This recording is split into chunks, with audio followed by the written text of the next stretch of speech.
I'm Chris Roberts. I'm your host for The Long Road. I welcome you back.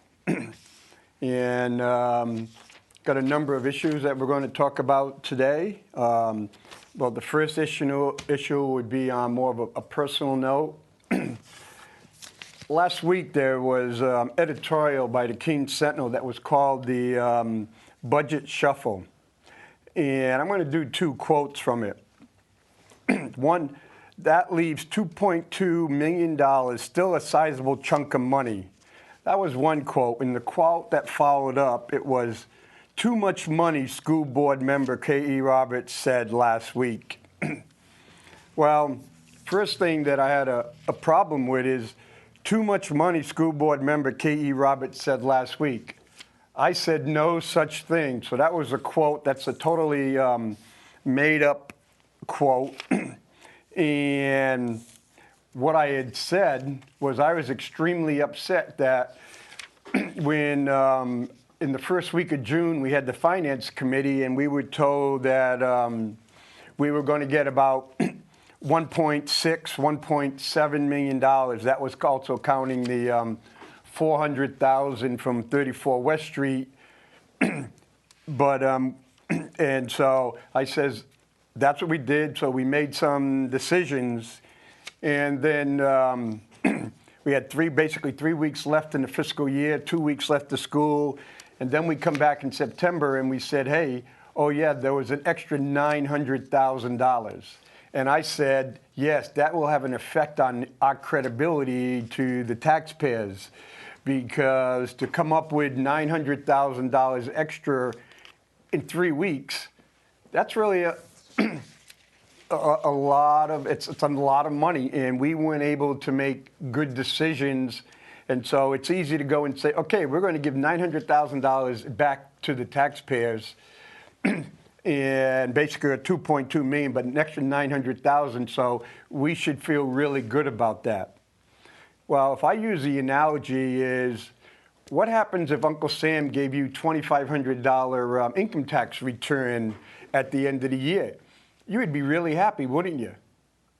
But then what happens, I said, wait a minute, you gave Uncle Sam $2,500 of your money that you could not use during the course of the year, and you didn't get a single penny interest on it, and he gave it.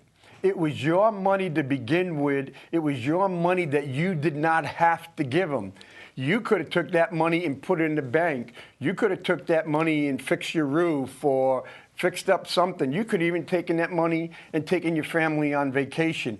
But it was your money, and so that's why they go and say when you do your tax withholdings, you really don't want to reduce it so they take more out of you unless you know that you can't save and you want to be able to have Uncle Sam be your savings bank till the end of the year.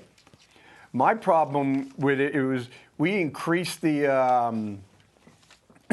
amount of money so we could buy iPads for Simon's school. Fuller School had iPads. And so now Franklin, which has a high free and reduced lunch, Wheelock, high and reduced lunch, and Jonathan Daniels, none of those schools are going to get the same educational opportunity as as Simon and Fuller get. And to me, I think every single child deserves equal opportunity. Yes, you have hard-working parents, both parents working, who send their kids to Wheelock School.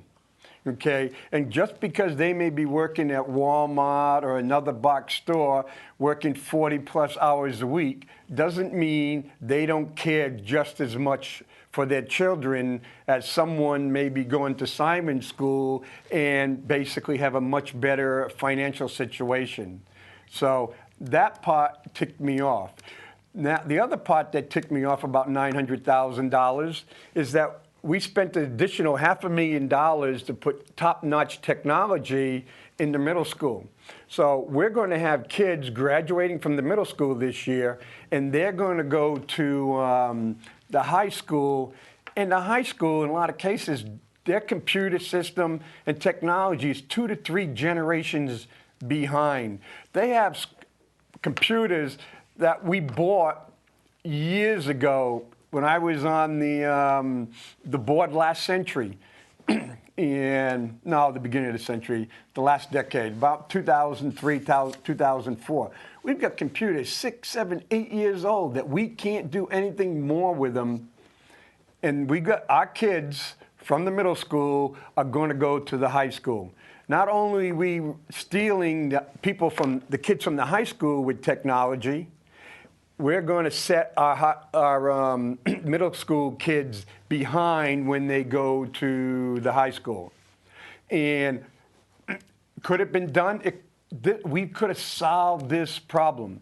And not only we went in and we told the people we don't have enough money to pay for world language in 5th grade, so we defunded. We told the people we didn't have enough money to take the gifted and talented coordinator, so we defunded those positions. So to me, when I go in and I look at you and you ask me questions and I give you the answer based on the best information I had, okay, I take it personally when I look like a fool because I could not give you the right answer. You know, I'm not going to blame someone else or whatever. I'm a member of the school board. It's my responsibility to give you the best and most complete answer. The answer was, the answers I gave you for justifications for not having the world language, not having the talent, the gifted and talent coordinator. I gave answers based on faulty information, and that I have to apologize. But it was wrong. And so when I read the editorial basically really, it ticked me off because one, they quoted me for something I never quoted. And second, they didn't have the basic courtesy of talking to me, asking me anything before they put into the editorial. There's a lot of stuff in the editorial that they go, well, they were 7 collective bargaining units, so we don't know how much it's going to cost. Well, you know what? That is wrong. I think last year we only had 3, maybe 3, possibly 4 contracts that were up.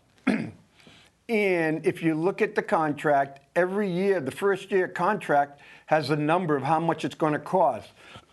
So if those contracts are passed, that number is added on to the budget, okay?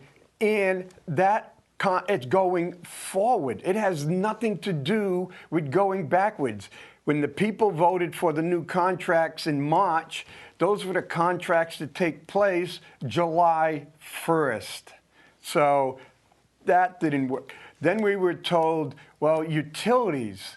Well, Tom Remillard, the former, who recently passed on, facilities guy, he told us where we were standing when we had the building and facilities meeting in June. We didn't save all that money because we upgraded the electric light. He'd been upgrading the electric lights every year we're saving. He had already spent 11 months of his bills. We only had 1 month left, and it was June, and June is usually one of the lower cost utility months because we have more light. We don't have to run the heat if we do very rarely, and it's cool enough so you don't even normally have to run the air condition. So that number was there. Second one was, well, we didn't know what special ed costs. A special ed out-of-district placement could blow the budget. Yes, it could. But again, it was the first week in June. And yes, special ed, you may have to go someone all through the year, even through the summer. But it was the beginning of June. And even if we had someone come in June 1st and was going to cost us, say, $20,000 a month, $240,000 over the year, yes, we would get reimbursed from part of that, But again, it was only June left. So basically, if it was $20,000 a year, that cost wasn't $250,000. It was only going to be $21,000 for the rest of June. And so there was a whole bunch of things in the editorial that really ticked me off because, again, the Keene Sentinel did not have the common courtesy to ask me about it, let alone, I just think you don't quote somebody unless you know that the quote is factual. And so I have no idea where that quote came, and I can guarantee you with 100% accuracy, I did not say that. Too much. That leaves $22.2 million, still a sizable chunk of money, and then, quote, too much money, school board member Chris E. Roberts said last week. Quote, like I said, the quote was never made, and, because if they had quoted, if they came in and talked to me, the quote that I did say, I said, I have a serious problem with our 2 wealthiest schools having iPads and our 3 poorest schools not getting anything, and that they may have to wait a couple of years to get those iPads.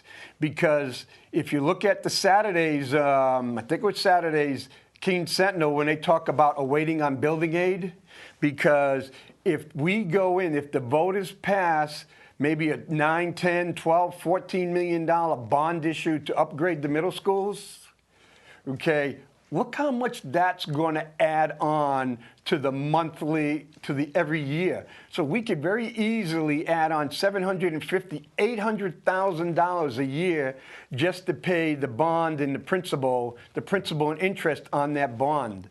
So guess what? If you're going to pay another $800,000 per year for the next 30 years, okay, guess what? You're going to have to cut out stuff because the people of Keene are not going to afford to keep on paying the extra money.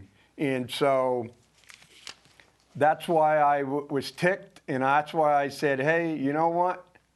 I'm looking at this. The 2 top-notch schools get it. The 2 wealthiest schools get it. The 3 poorest schools don't get it. And I have no idea when those children at Wheelock and Fuller, not Wheelock, Franklin, and JD will get it. And I just think that's wrong. They all should have equal opportunity. So that's my piece on the Keene Sentinel. And a couple of things as I've gone through the USA Today over the past couple of weeks. And there's a new one out on dating abuse, common and complex. And we've told over and over again, most of the problem is male on female. And we talked about a last one in 2012, the survey by the Nation's Dating Abuse Helpline. It said that 94% of the victims who contacted were female and just 6% were male, said Kathy Ray Jones, president of the Abuse Helpline. Okay, well, they just completed a big survey, and it says more than a third of teenage guys and girls said they've been physically, emotionally, or sexually abused in their dating relationships. It stated that of the abuse, and it's multiple abuses, 88% is emotional and verbal, and that's kind of really questionable because everybody has a definition of what emotional and verbal is. 52% of the abuse has been physical, and 18% of the abuse has been sexual. And so these numbers don't round off because if you're sexually abused, it means you're also going to be physically abused and you're going to be emotionally and verbally abused. So those numbers would count in. Additionally, new research shows teens who abuse their girlfriends and boyfriends often shared a past as middle school bullies. And so both the male And the boys and the girls who abuse other people, the most common denominator was they were middle school bullies. So if we're looking at it, that's going to be a critical point that the school psychologists and other ones should be looking at. Who are the bullies in the middle school, and how do we address them, and how do we ensure they don't develop into abusers in the future? Basically, what do we do to prevent them from not only ruining possibly ruining someone else's life, but ruining their own future? And some of the studies suggest boys and girls are equally at risk of becoming victims and abusers. In a new nationwide survey, ages 14 to 20, 41% of the girls and 37% of the boys said they've been victims of dating abuse. 35% of the girls and 29% of the boys said they've been physically, emotionally, or sexually abused, said they had. 35% of the girls and 29% of the boys said they had physically, emotionally, or sexually abused a partner, according to a news release. Girls were more likely to say that they had physically abused their partners. Boys were more likely to say that they had sexually abused someone. So again, here's one. Sometimes you have stuff that you don't want to hear. So we're saying is 35% of the girls are saying that they have physically, emotionally, 35% of the girls have said they've had physically, emotionally, or sexually abused a partner. Girls were more readily likely to say that they had physically abused the partner.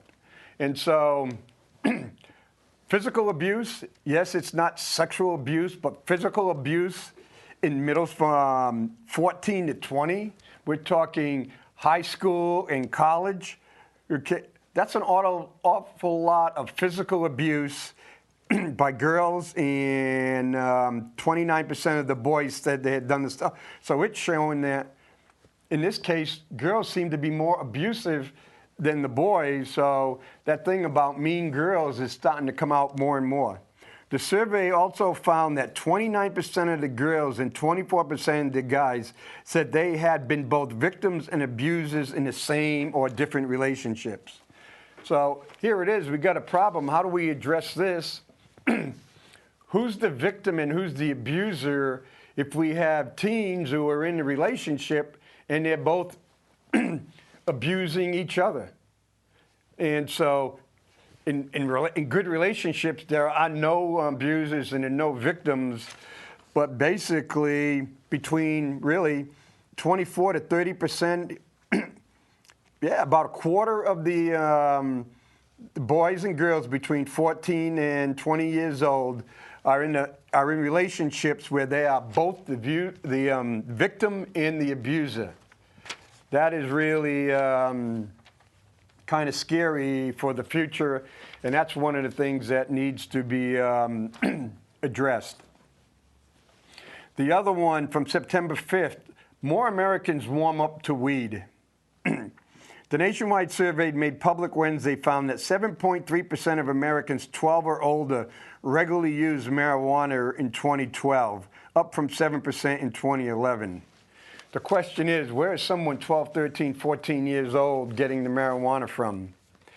Probably the chances are they're getting it the same way they're getting prescription drugs and their alcohol from. They're probably getting it from mom and dad's stash. So, because I don't think there's going to be many 12 or 13-year-old kids going out and buying it. So, mom and dad, again, is leaving their cigarettes, they're leaving their prescription drugs, they're leaving their alcohol, and now they're leaving their weed around, so for 12 and 13-year-old kids to get. And this was a survey of 70,000 people 12 and older nationwide in 2012. Nearly 24 million Americans, about 9.2% of the population, use illicit drugs. They include marijuana, cocaine, heroin, hallucinants, inhalants, non-medical use of painkiller, tranquilizers, and stimulants. Marijuana is the most common used drug.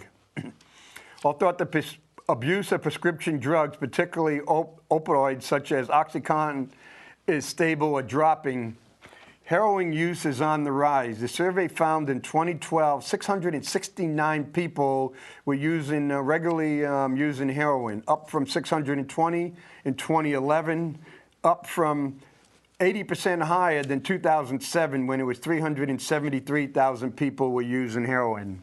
And as we probably noticed in numerous news articles, whether in the Keene Sentinel and the Union Leader, there have been more and more heroin busts in this part of the state, coming up from Massachusetts and stuff. And there's more heroin on the street. It seems to be more and more common, a deadly drug. Some people say it's one of those things from the Afghan war, because poppy and other heroin and cocaine is the #1 import out of Afghanistan now, because whether you like the Taliban or not, they were anti-drug and they used to kill anybody that grew the drugs. But now the Taliban realized, hey, if we want money to pay our fighters and to buy weapons, we got to produce cocaine and heroin. And so they're producing it and they're flooding the area and they're doing it on the cheap. Okay. But treating drug abuse as a public health issue, not a criminal issue, but he says the nation's prevention, treatment, and recovery service must improve and expand to reduce drug abuse. Right now, there are 22 million Americans who need treatment for substance use disorders, but only 2%, 1 in 10, are receiving in a specialty facility. Yes, we know treatment works, and that's why we are working to aggressively expand access to treatment. One of the things that this article informed me on was, under the Affordable Health Care Act, insurance companies must cover drug treatment, the most significant piece of drug policy reform in generations that will open addiction treatment to millions of Americans. Well, if there's 20 million Americans right now who need to go into drug rehab to get their addictions under control or beat it, and there's money going to be available to do it, the question is, are we going to get quality care, or are we just going to have people running through the mills kind of like they do in, not Miley Cyrus, the other one that played the twins in Parent Trap and everything, she's always in and out. I'm going to go in for 6 weeks and I'll get out, then I'll go in for another 6 weeks. Whenever I get in trouble, I'll just go to drug rehab so I don't go to jail. And I'll probably think of her name later. She'd been in jail so many times. There's the producer up there. He's getting to write it down. You know, she's been in those hit-and-run car accidents. It wasn't her. Then it's her father. And here comes the answer. Lindsay Lohan. There it is, yes. But she gets to go to places like Betty Ford and all those top-notch places that they're almost like luxury hotels. But what are these 20 million individuals going to go? If they're not getting paid very much, they're going to go into some really low quality, and they're going to be used as cash cows, and I think they're going to constantly be repeating. Now, here's another one. It says, Steinfeld figures in new GPA, yada, yada, GDP. And I had talked about last year, they were changing the numbers. They were going to put iTunes in the GDP and other stuff because they said that's really fair to do. So what they're going to do now is Steinfeld or any other shows that are going to go into syndication, they're going to count into GPA. And says for the first time, R&D spending and money spent on the arts will count in the GPA.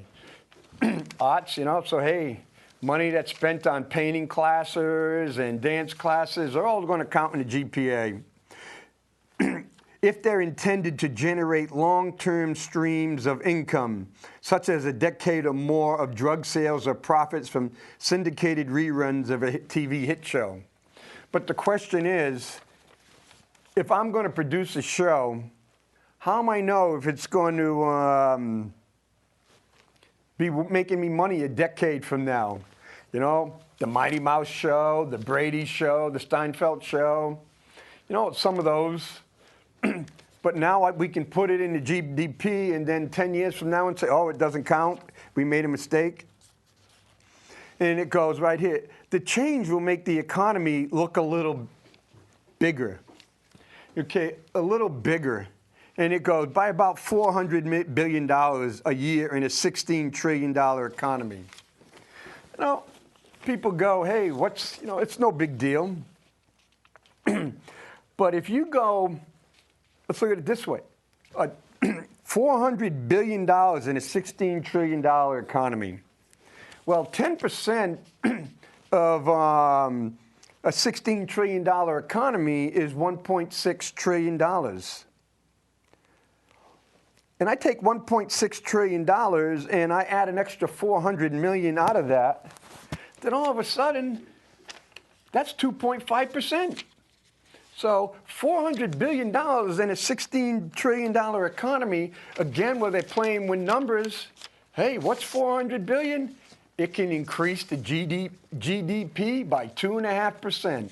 So you can be losing your job and everything, and the economy, you're not getting paid much. But now, as what I can do next year, I can tell you that the U.S. economy went up by 2.5%. Other ways, if the U.S. economy only goes up by 1.5% next year, instead of being in a recession, we have growth because the numbers have changed. It's kind of like what we did with the unemployment. If the unemployment numbers don't look good, we're going to tweak them so we can have a more accurate number. That's government speak for you. The more accurate the number is, the better it looks for us. Another big issue that's going in, and it's the immigration bill, going back and forth, and that's starting to lose a lot of steam because people are asking more and more questions. Farmers, migrants caught in labor dispute. And I like the way they frame it. Farmers and migrants caught in labor dispute. Okay, a migrant worker is someone that goes from place to place to place. You know, the people that work like in the Cheshire Fair, and they go place to place to place, they're migrant workers. And what we're talking about is, we're not talking about legal migrant workers. It should be farmers and legal workers, migrant workers caught in a labor dispute. But the newspaper frames it as a way that you don't look at it that way. And it starts off, an undocumented farm worker, Rosie Torres, picked squash back in the 1980s. Soon as she received legal status, the Mexican immigrant said goodbye to farm labor goodbye to farm labor in favor of less difficult, better paying jobs.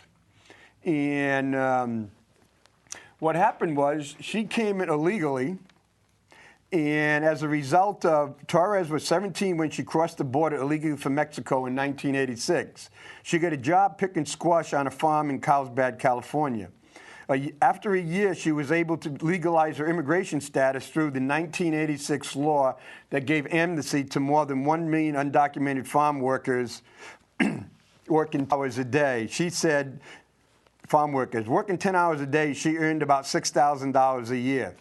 4 years later, in 1990, she got a green card, became a legal permanent U.S. resident, but Torres didn't stay in the farm work for long. She worked in the fields for a total of 2 years. She moved to Phoenix in 2000, and now she earns $28,000 a year. And say, the farmer who has about 10 miles west of Phoenix, says he can't get enough workers this year. As a result, some of his broccoli and cabbage ended up rotting in the fields. On one side are migrant farm workers who want legal status for undocumented immigrants as well as better wages and labor protection. On the other side are farmers who want a stable and legal workforce to harvest crops and do other work. It says, again, on the other side are farmers who want a stable and legal workforce to harvest crops and do other farm work.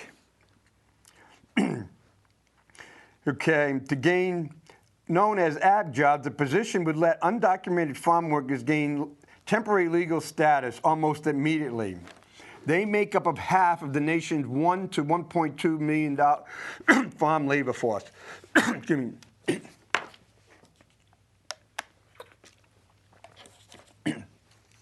Again, if you go in and take the time and read through the numbers, basically what it's saying, of the 1.2 million people that work on the farm in the United States, 500 to 600,000 are illegal right now. And the farmer, and when it goes and says the farmers support the immigration bill because they said, we really want to hire legal people. And so do it, make them all legal and we will hire them. But there's another catch right here. As Rosie has stated, and it's stated over and over again, is once you make them legal, they go and say, you know what? This is backbreaking work. This is crappy work. And they go in and get other jobs because once they become legal, permanent residents, they get the green card, they can go in and apply for any job they want. And Roselle said the new guest worker program will help ensure the farmers have enough workers in the future. He acknowledges that many undocumented farm workers likely will move to other industries as they receive legal status. And so basically what Congress wants to do is say, you can get a blue card. Blue card holders, those who work in agriculture for 150 days a year for 3 years or 100 days a year for 5 years, will be eligible for their green card in 5 years. All they have to do is pay $400 and pass background checks to get a green card. So if I'm here for 5 years, or even 3, all I have to do is work 100 days a year.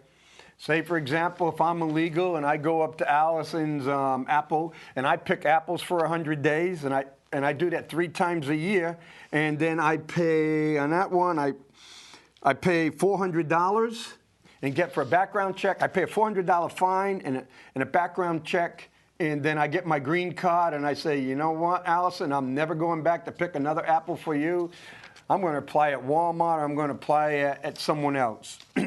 And again, what they don't talk about is a $400 fine. I could go 20 miles an hour over the speed limit in Massachusetts and pay more than a $400 fine. Matter of fact, I got a parking ticket in New York a couple weeks ago, 65 bucks. And got it in the mail today saying, hey, Mr. Roberts, you haven't paid your fine yet. And so again, when you don't expand the debate, and what they want to do is put these little things is, I like to do is say, okay, so now what we're looking at is, if I'm a farmer and I have 10 illegal workers, what we do is we pass the law. These 10 illegal workers now become temporary workers.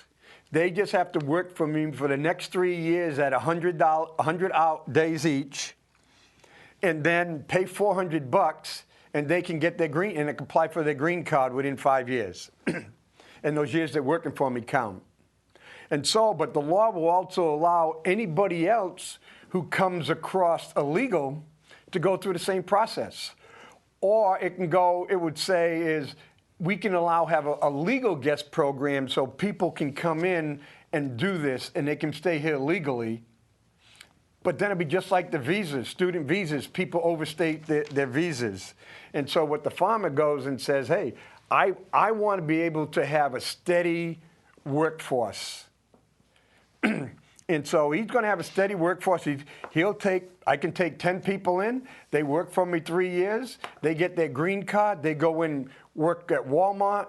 We won't talk about if they displace other people at Walmart or they take 10 Walmart positions away from maybe local high school grads, but that doesn't count because that's one of those things that are outside the immigration bill. And here in government, we don't want to talk about the second, third, or fourth reaction, or like throwing a rock into the pond. We just want to look at the first impact. We don't want to understand or address any of those issues. But there's one of the reasons why a lot of people are questioning the new immigration bill, because on the other side, the big companies like Google and Facebook and Cisco say we can't find enough educated Americans, so we want to go to China and we want to go to India and get people that we pay a much lower rate, because why would we want to pay an American who spent hundreds of thousands of dollars to go to MIT when we can pay someone from China or India much less amount of money, and it makes our profits look really good. Then the other part, they go and say, hey, if someone from China or India comes to our schools and then, get a PhD in chemistry or become a doctor or come with this, and it go and says, you know what? It's really unfair to make them go back to their own country, because they came into the United States and they paid a lot of money for their education, and don't we owe them the right to stay in America and to get a job in America and to become American citizens? Wait a minute. But if I'm from China, I came to get educated. I didn't come in here to become an American citizen. And so again, one of those, when you do that, jobs get displaced, and whose job gets displaced? And so I'm starting to look at both sides, and I'm saying is, when we're looking at this immigration reform, is it really in the average American worker's best interest? And I'll show you some numbers up on the bulletin board, the whiteboard, in a few minutes, and you might have a different opinion. Another one right here. You go, and so many things that you really can't, it wouldn't be true. You wouldn't believe it to be true. It's called birth tourism. The United States, I think, is the only country in the world is, if you're born in the United States, born on a U.S. airplane, born on a U.S. ship, you automatically become a U.S. citizen. Germany, England, the other places, they don't allow it. Japan, they don't allow it. And so for the longest time, wealthy Chinese were coming into the United States and having their babies in the United States. They're flying in from Hong Kong, flying in from China, having their babies in the United States, because as soon as the baby was born, plain and simple, that baby was now a United States citizen. And when I'm wealthy and I get a lot of money to spend, there will always be a hospital or a birthing facility to ensure that my baby is well taken care of and well delivered. So the United States was cracking down in a little bit. Birth tourism causes headache in U.S. territory. Chinese flock to Northern Marianas Island to give birth. The North Marianas Island is kind of like Guam and like Puerto Rico. They're part of the United States. They're not states. But if you think at the Northern Mariana Island, just think of Saipan. That's the big island there that we captured during World War II. And it goes, it says, Chinese tourist traffic to the islands in the first 7 months of this year already matched arrivals in all of 2012, with the figure for July alone raising 49% to 11,177. Overall, births in the Northern Marianas have been falling, but the Mariana Variety newspaper reports that births to ethnic Chinese rose 175% between 2010 and 2012. And last year's outnumbered those of any other ethnicity. So the Chinese coming to Northern Marianas, tourists, had more babies than the Americans on Northern Mariana Islands. And they are Americans. They even have a primary. The Northern Marianas are a convenient refugee because Chinese can visit the islands for up to 45 days without a visa under an exemption to U.S. immigration rules intended to foster tourism.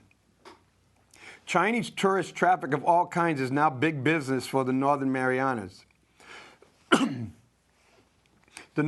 And because it's one of the handfuls of official U.S. territory, Puerto Rico is another. Children born in Northern Marianas are eligible for U.S. citizenship. Tell me a wealthy Chinese is not going to have the United States citizenship, take advantage of it if they have the opportunity. The Northern Mariana textile industry, the industry thrived on exemptions from U.S. laws on minimum wage and foreign labor to produce made-in-American clothes at all cut rate. Yep, a lot of the big companies, they had the Marianas, and they would go in there, they were paying very little. And a couple years ago, about $2 an hour, and then they would get the made in the United States. So if you went to Walmart and these other big stores, you go, hey, this is made in the United States, and buy it. But basically, it was child labor, poor labor. And this is a surprise for some people, but a bill signed by President George W. Bush in 2007, raising the minimum wage in the mainland United States, applied to the Northern Marianas as well, thought importation takes place over a longer period. And so now Guam is seeking the same waiver to compete with Saipan, basically. And so that's part of the game is we want to increase tourism, so we create a law so tourism can come in. And then now we go, oh yeah, you can come into the Northern Marianas for 45 days from China without a tourist visa, without even a visa, and stay there for 45 days. You have your baby, and as soon as the baby's born, the baby can be a United States citizen. Bingo, you just get the stamp, born in Northern Mariana, can be a United States citizen. And so another unintended consequence of some of the laws, we go, oh, something here. Yeah, this would be great. The Chinese, they can just fly in and they can stay here for 45 days, spend all their money. Well, I wonder how many poor Chinese working out in the farms or working in the sweatshops fly to the Mariana Islands. And it's quite a distance from mainland Japan.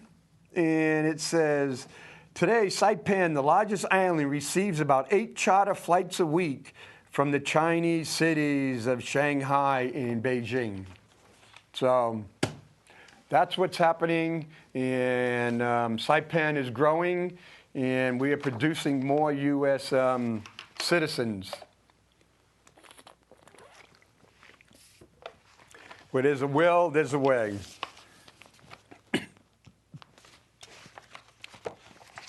And when I was talking about immigration, well, I've got a book right here, Why Are Recent College Graduates Unemployed? And a lot of the data is taken out from the Bureau of Labor Statistics. And one of the authors talked about it's called the SAY apostrophe law, which says very crudely, supply creates its own demand. For example, he put, suppose in 1970 a bar owner advertised for a bartender and received 15 applicants, most of all had high school diplomas. He would most likely choose the bartender on criteria unrelated to educational credentials. Basically, is he or she qualified to be a bartender? I don't care if you're a high school graduate or college graduate.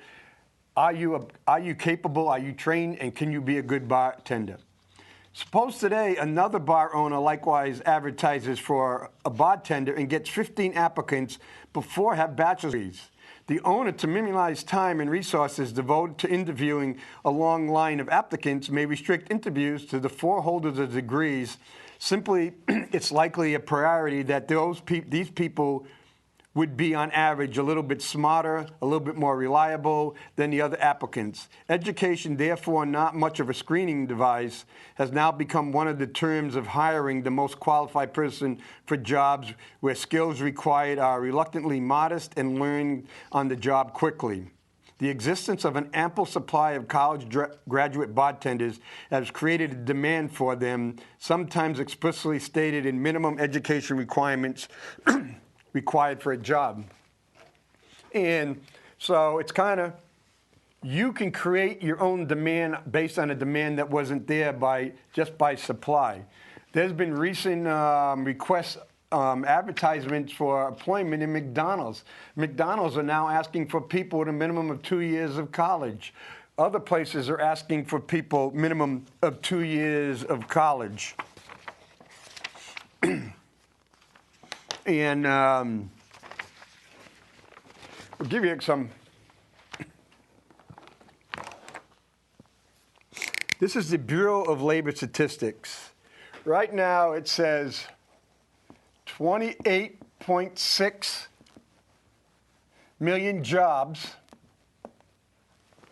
in the United States requires a college degree. Okay? 28.6 million.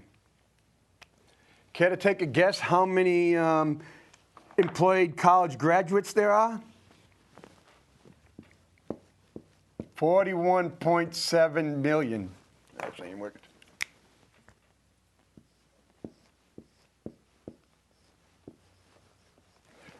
Just think, and I know this is backwards, but we'll put it this way.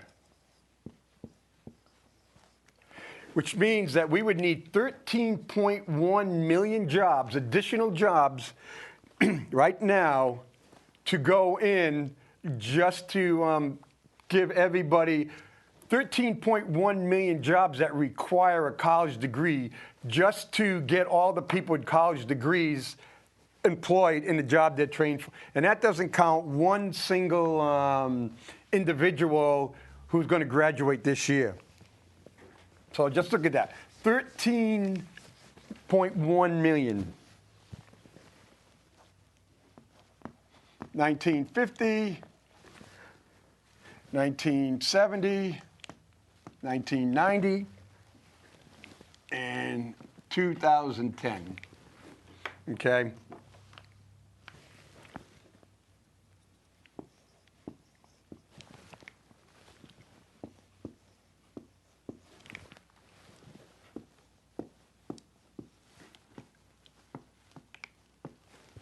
In 1950, 6% of Americans had college degrees, bachelor's degrees or higher. 1970, it went up to 12. 1990, it went up to 20. In 2010, it was up to 31%. That's where C's Law comes into effect. Because here, so basically, 94% of the people had high school or less, okay, in 1950. And even in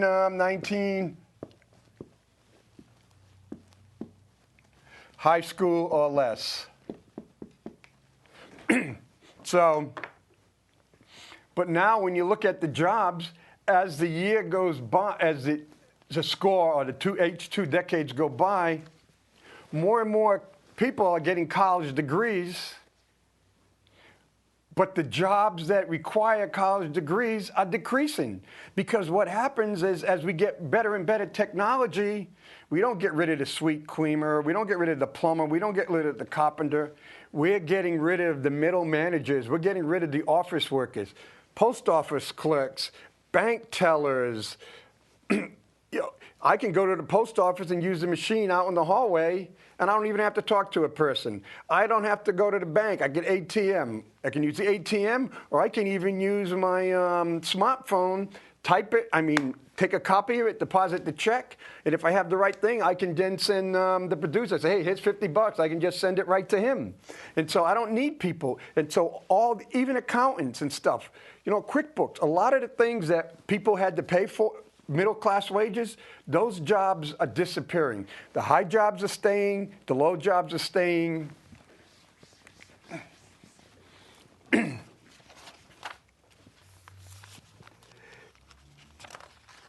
Let's put this one, okay. Give you some numbers that'll make it really disappointing.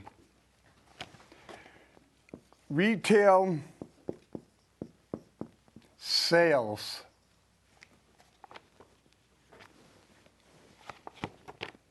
Requirement, high school, 24.6% BA, 1.1, it's rounding up, but 1.1 million people There's 1.1 million college graduates working in retail sales for something that requires a high school diploma. And those are not happy people. I don't know how they're going to be paying back their. So basically, in retail sales, 1 out of every 4 people have a college degree.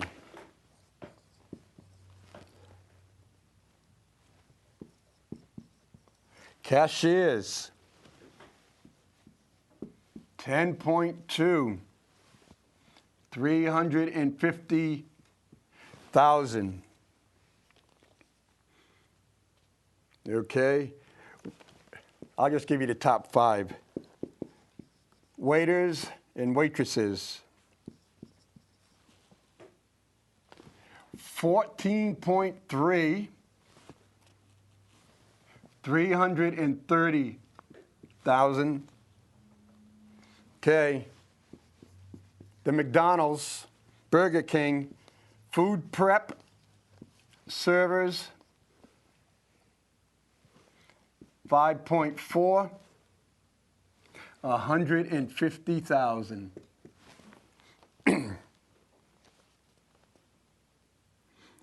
Let's see. Okay, this is not in the top 5, but I'll give you bartenders.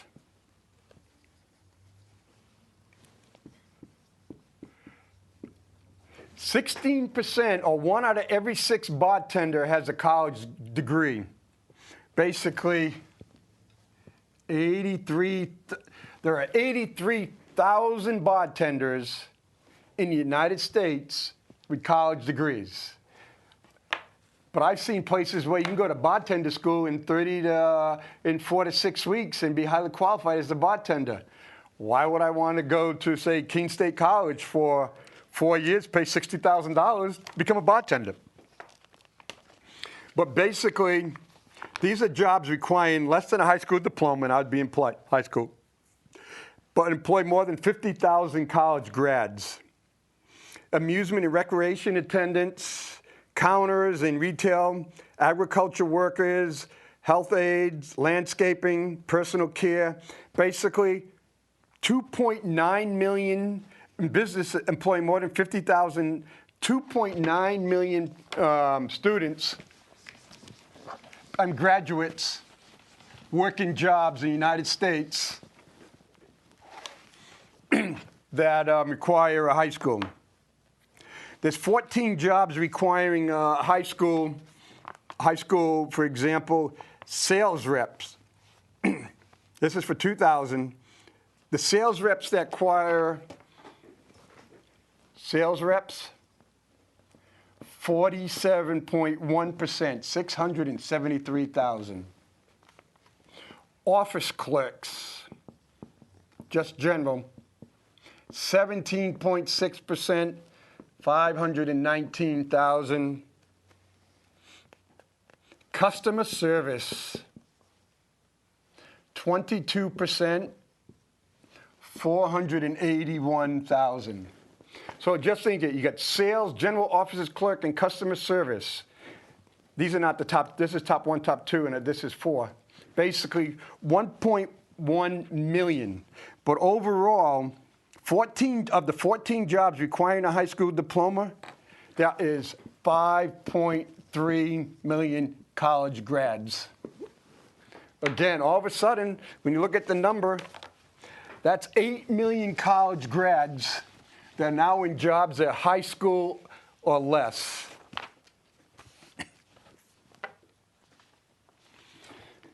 The 30 occupations projected to have the highest growth between 2010 and 2020